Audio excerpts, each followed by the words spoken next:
What's up everyone, welcome back to another video. It is just 6 days now until the Premier League returns, until FPL returns. Today I'm having a look at 10 differentials that can help you get ahead of the template.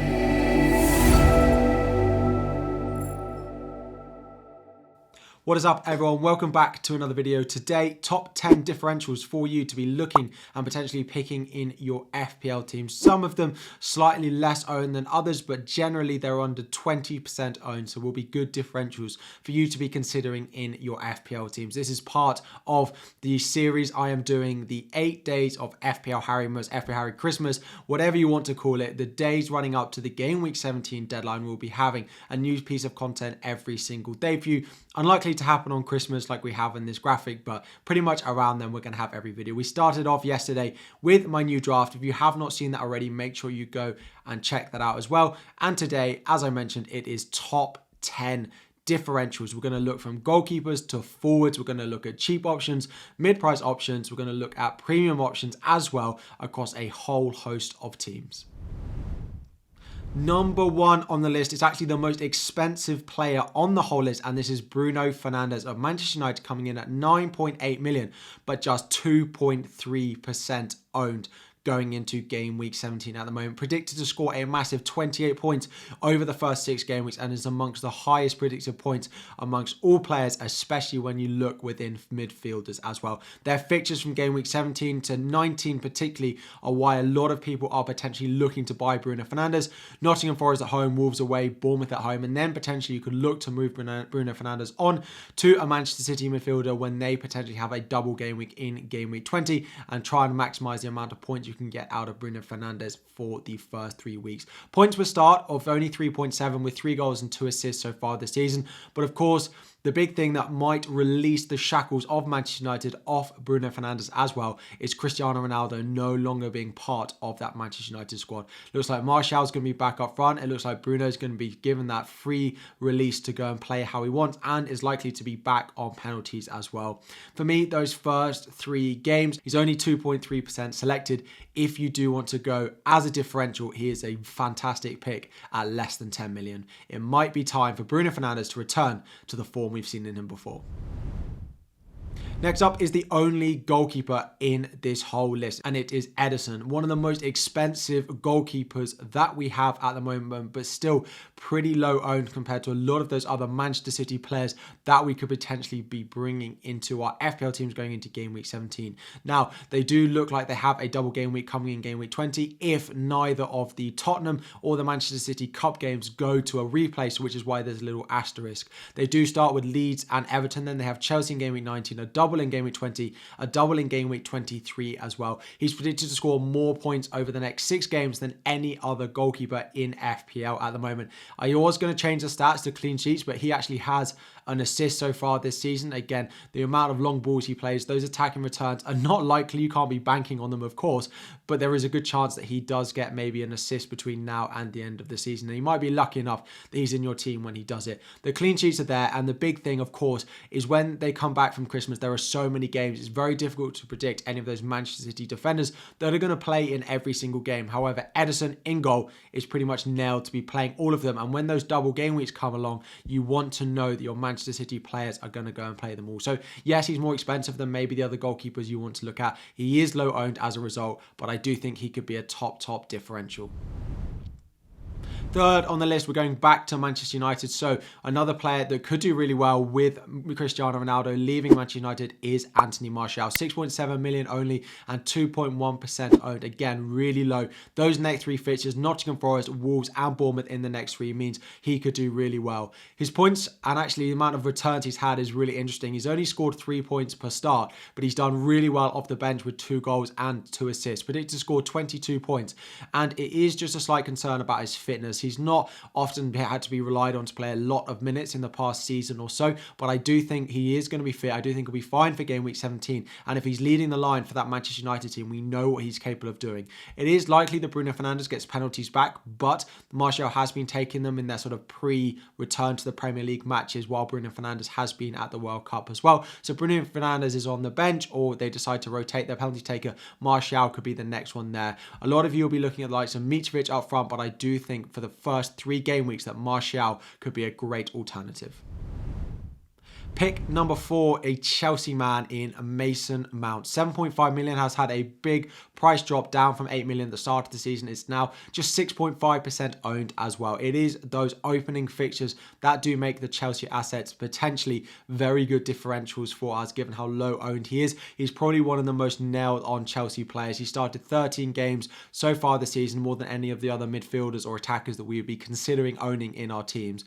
Bournemouth and Nottingham Forest in the first 2, followed by a double game week in game week 19, followed by Crystal Palace at home in game week 20 as well, means there could be a return to form for Chelsea, a return to form for Mason Mount as well. 2 goals, 3 assists for him so far this season, returning just 4 points per start, but is predicted again to be one of the highest point scoring midfielders and players overall over the next 6 games, with 26.7 points predicted. He is in my latest draft. If you haven't gone and watched that, go and check it out from yesterday. I think he could be a top option and still a massive differential, whilst others are going for the rotation prone, the likes of Phil Foden or Kulusevski in there with difficult games. I think Mason Mount could be a great pick. Just before we dive into number 5 on the list, a reminder, we are raising money for charity during the month of December. All of your donations, all of your super chats, all of your memberships, all of that goes to charity, and then 50% of all the ad revenue as well goes to a charity called Action for Children. All you have to have done is like the video, subscribe. It helps it get shared out, and then people start to watch it more again, which is raising more money for charity. But if you do decide to want to give super chats, join as a member. All the info you need is in the description. I will be back on Boxing Day with a live stream. If you want to do it before then, look up Action for Children as well, a fantastic charity that hopefully we can support this December.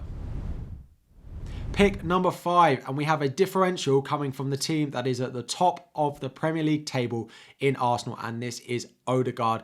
Cheaper than these other mids, cheaper than Martinelli now, but actually his underlying numbers are better than both Bukayo Saka and Martinelli in as well. He's only 14.5% selected, a good price at sort of around 6.4, 6.5 million as well. Now, the fixtures to open the season are not that great for them. West Ham at home, Brighton away, Newcastle, and then Tottenham, but they do also likely have a double game week coming in game week 23 as well, as their fixtures from then on out being very nice. He scored 6 goals so far this season and only 2 assists, averaging almost 6 points per start. He's been so consistent, and the big difference between him this season and last season is he's getting in the box a lot more. He's getting those high XG chances. Now, having Jesus in the side has been good for Odegaard, because Jesus often drifts wide, comes a bit deeper, which allows Odegaard to get into the box. Now, with Nketiah likely being the one that is going to lead the line, it is a slight bit of doubt about whether he is going to get those late runs, get those big chances in the box. But if anything is to go by with the start of the season, he's massively overperformed the likes of Martinelli and Saka in terms of underlying numbers, predicted to score almost 24 points as well at a fraction of the price of Bukayo Saka, for example. So it could be definitely a good differential if you do want a bit more consistency from your Arsenal assets. Next up, it is a cheap defender, and if you look across any fixture ticket at the moment, the team that comes out ranked number 1 is Southampton.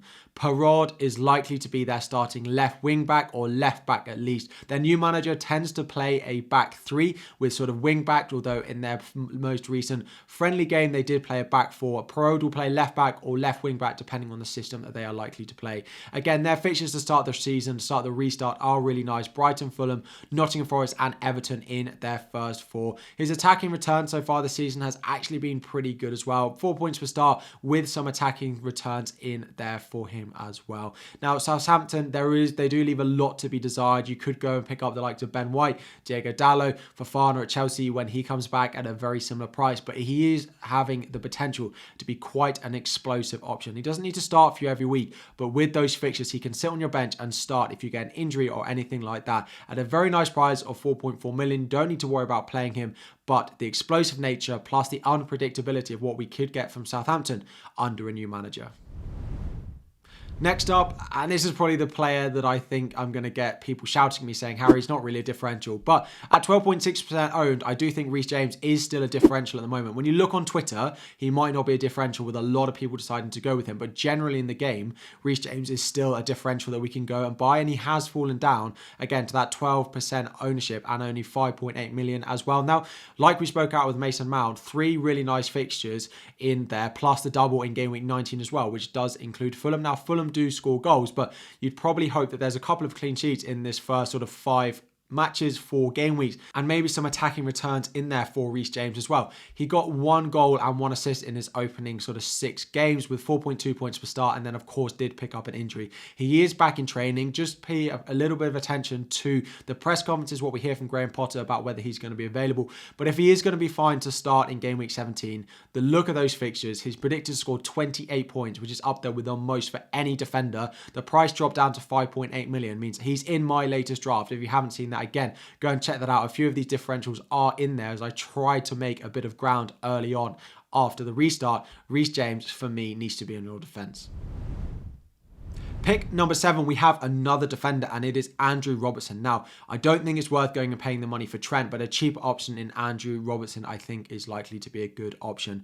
With the new system, they're likely to play with Firmino at cam, with Darwin sort of striker, with Salah striker right wing. It does leave a lot of space up that left-hand side for Robertson to go and fill. He didn't have the best start to the season compared to maybe some of those other premium defenders that we like the look of, but he's definitely done better than Trent, and I think with the system that they're likely to play now, with Darwin being very central, leaving a lot of space up that left hand side, he could do really well and be a big differential. Now, I get that it is a big punt, spend 6.8 million on Robertson with the way the Liverpool defence has been playing, but at 5.1% owned, Aston Villa, Leicester, Brentford and Brighton all in their first 3, 21 points predicted over the first 6 as well. I think he could do really well. I don't find a place in my starting lineup for him, but he's one of the players I really wish I could do so. Number 9, the penultimate pick we have is a cheap option, is Summerville of Leeds, coming in at 4.4 million as our midfielder. A lot of you will be going with the likes of Andreas Pereira in your midfield, but there is a case to be going with Summerville at 1.4% owned. He finished the season, finished the first half of the season so well, was one of the real reasons that Leeds decided and started to pick up a few points before the pause for the World Cup. Not predicted to score a lot of points at 16 points. Again, it does rank quite low down, but at only 4.4 million, again, you can't be expecting that much more. He actually scored 7.3 points per start because he hasn't started, only started 4 games with 4 goals and 1 assist as well. So if he does maintain his place in that Leeds lineup at 4.4 million, I think he could outscore Pereira between now and the end of the season. Now, the opening 2 fixtures are Manchester City and Newcastle, and Pereira does have the double in game week 19, which might lead you, like me, to still have Pereira in your lineup.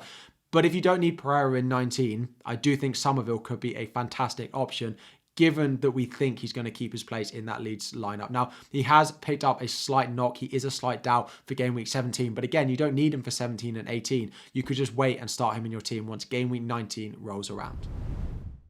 And finally, we have, again, I think this is no surprise that Nketiah was going to be on this list, our second Arsenal player. 6.5 million, only 0.5% owned. Of course, is likely to be coming into that Arsenal lineup as a replacement for Gabriel Jesus, who has picked up an injury, had to have surgery, likely to miss a fair few game weeks as well. As we said with Odegaard, the fixtures are pretty mixed, but Arsenal are top of the table. If they're going to want to win the league, they have to win the games, whether they're difficult or not. So West Ham, Brighton, Newcastle, Tottenham, you'd have to win at least 3 of these. Again, if they're going to keep up their sort of chance of winning the Premier League title. His stats really made me laugh when I put them in. 0 starts, 0 goals, 0 points per start, 0 assists, 12 points, all off the bench in 12 different games with 1 point in every single game. Predicted to score about 20 points. Again, a slight doubt of his minutes in there, whether Martinelli could play up front, but I'm pretty certain that Nketiah is going to get the start for the first few games at least, and Arteta will see how it plays out and whether he's going to be the one. But at 6.5 million, a lot of you might be going and buying Mitrovic in your forward line like I am as well, but I'm really eyeing up Mitrovic to Nketiah once game week 20 or game week 21 rolls around as well. So we've had 10 differentials. We've had cheap options, we've had expensive options, we've had mid-price, goalkeepers, we've covered defenders, midfielders or forwards. We basically covered a differential in whatever price point you want, whatever position you want as well.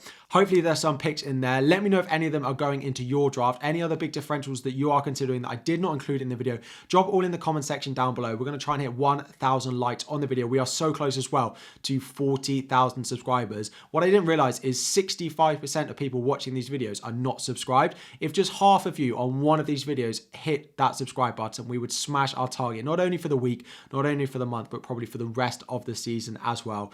Hopefully you're enjoying the FPL content being back. As I said, I'll be uploading every day between now and the Game Week 17 deadline, including a 2-hour deadline stream going into the deadline on Boxing Day morning. Thank you all so much for joining. Like and subscribe before you go. Good luck with your tinkering, and I'll be back again tomorrow.